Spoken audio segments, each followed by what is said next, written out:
Over the past several months, we've been following Car Advice founder Alborz journey as he realises his ambition to race. Since first deciding that Targa High Country would be the place to do it, and choosing the Lotus Elise Sport 220 as his weapon, Alborz and the car have evolved into what looks to be a competitive race package. High Country is the closing round of the Australian Targa Championship and incorporates some of the most challenging, rewarding and scenic roads Victoria has to offer. Run over 3 days, hundreds of drivers, co-drivers and fans descend on the Mount Buller and Mansfield area to compete in and witness such a unique and exciting event.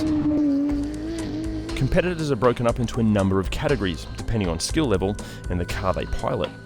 Alborz and Elise are competing in the GT Sports Trophy category, which is a 130km speed-limited class, and features cars such as Subaru WRX STIs, Alfa Romeos, BMW M cars, and of course our Elise Sport 220. But his direct competition comes in the form of other Elise and Lotus Exigers. Before drivers are let loose on the Victorian High Country, cars and drivers must meet both Targa and CAM's requirements. Once cars are deemed up to scratch and drivers briefed, it's time to go racing. It's one thing to drive an event like Targa High Country, but no matter how talented a driver may be, they need to know where they're going, and that's why the navigator plays such a crucial role. We're lucky enough to secure the talents and services of rally legend Tracy Dewhurst. Well, I was born into motorsport, essentially. My father used to run Speedway, so I've always been around dirt tracks, but rallying, I was brought into it about 26 years ago. I was introduced by a friend. Everything from, rallying from entry-level events, VCRS events in Victoria, up to the Victorian Rally Championship as well, WA Championship.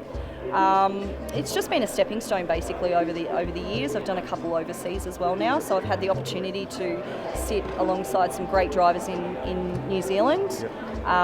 Same with some drivers over in Finland, whether it's snow or doing part of the WRC rally. But yeah, it's just, opportunities arise, and you pick and choose who you sit with, and essentially that's how it's all come about. So everything from an Escort to a Subaru, and this weekend is a Lotus. Yeah. The first stage of day one is a run down the mountain from Mount Buller to Mirambar, and is treated as a warm-up stage to get things underway. And as such, some restrictions are put in place.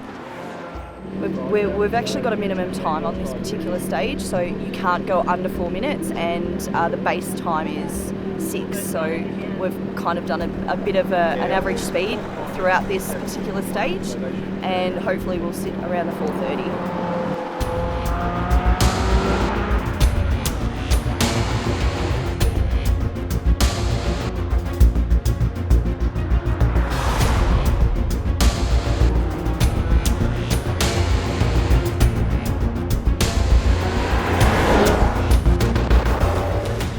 Once complete, drivers then head off to tackle several other stages over the course of the day, covering a total of 83.5 kilometres of gruelling driving. Each day concludes with a run back up the mountain, finishing at the base of Mount Buller Ski Resort, providing plenty of entertainment for spectators.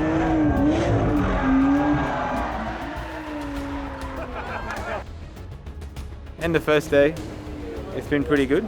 I think we're 6th, pending penalties. If other people get them, we might get up. If other people don't get them, we might go down. Pretty good first day. I was taking it maybe 8/10. Had another release with us that didn't make it. Ended up in the barrier somewhere, so it was a bit of an interesting moment to go past him. It didn't look very good. But look, I'm going 8/10. So my aim is to finish top 10, not to win. So I wouldn't win anywhere. There's so many faster cars and drivers here, so pretty good. Day 2 and 8 more stages, with the real highlight of the day being the 3.62km stage through the heart of Mansfield. Think Isle of Man TT, but on 4 wheels and through a regional Victorian town. This is one of the only events in the country where you can legally push your car to the limit through suburban streets.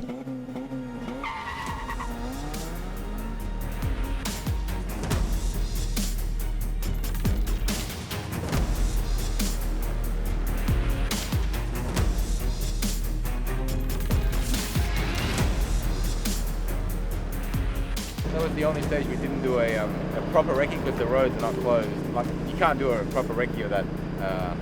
It was a city stage, but that roundabout really caught me out. I reckon I cleared it by maybe a centimetre. I thought I was going to hit it because they changed it last minute. You used to just go right, but they had to go around the normal way and come out. And I reckon I cleared it by a centimetre from the gutter. Otherwise, it would have been bang in there. So pretty lucky there. I'm having a lot of fun. That's the main thing. Awesome.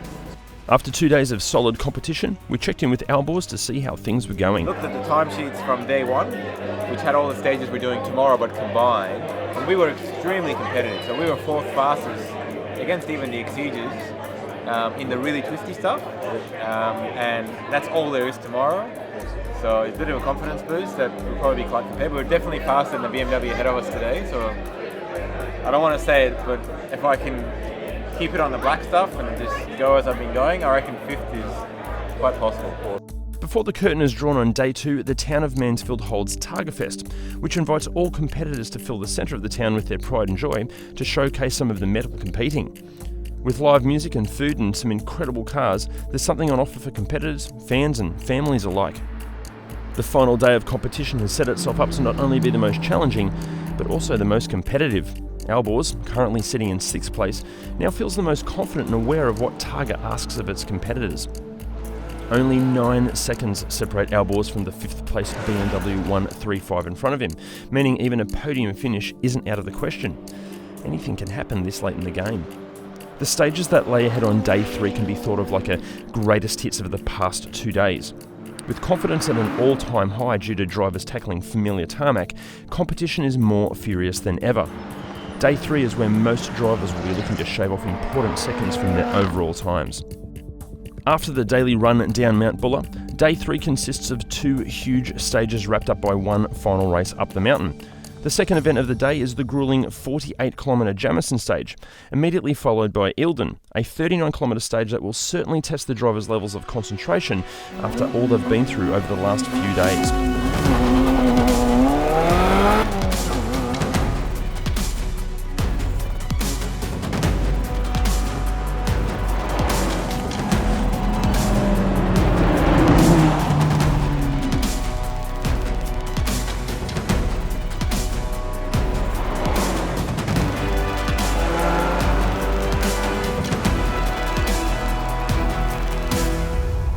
Before tackling the final run up Mount Buller to the finish line, Alborz is currently sitting in 5th place in his class, thanks to an impressive 3rd in the long Eildon stage, meaning a good run to the line could see him hold on to this 5th position for the GT Sports Trophy category.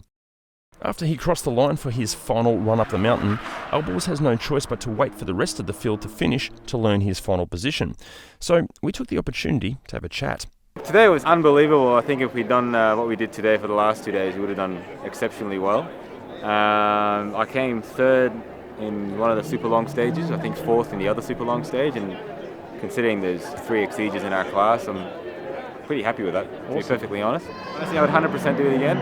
I was getting so competitive towards the end that if I had the same level of competitiveness to start with, I think we would have easily been 5th or 4th possibly. Didn't crash. That shouldn't have been a surprise, but coming up Mount Buller in that last stage, I was actually committing to every corner as if there was no room for error. So I needed as much time as I could gain, and it looks like I may have still lost it by 2 seconds, but I was committing. Like when Tracy was saying 9 left, I was flat, even if I couldn't see it, in the hope that it was a 9 left. Because if it wasn't, we would have just flown off the mountain. So yeah, I enjoyed it. I didn't the speed thing, all the penalties we got, but I think we got the last 2 days. Didn't get any today, I don't think. So I stopped caring about the speed, and I think it worked out better because previously we were just panicking a little bit, and I was not driving. I was just focusing on the speedo because we don't have a digital speedo, and that really made it hard. Something to fix for next time. But look, I'm really happy. I look a bit down because we lost it by 2 seconds, but maybe we didn't. I don't know. I have to check. But I'm pretty happy with 16. But I will do it again, and I would definitely recommend someone do it. But I'd say you start in the Tour, and then do GT Sport Trophy. After 3 days, 269 kilometres, 20 stages and over 180 drivers and navigators, Alborz finished 6th in his class and 40th overall. And while a podium finish didn't come, there's no denying that for his first competitive run at such a challenging event, it's an excellent result.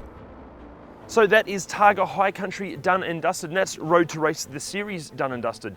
Just want to say a massive thank you to Lotus, to Simply Sports Cars, to Driving Solutions, everybody at Car Advice that had anything to do with this project, and mainly to you, the viewer, for watching it.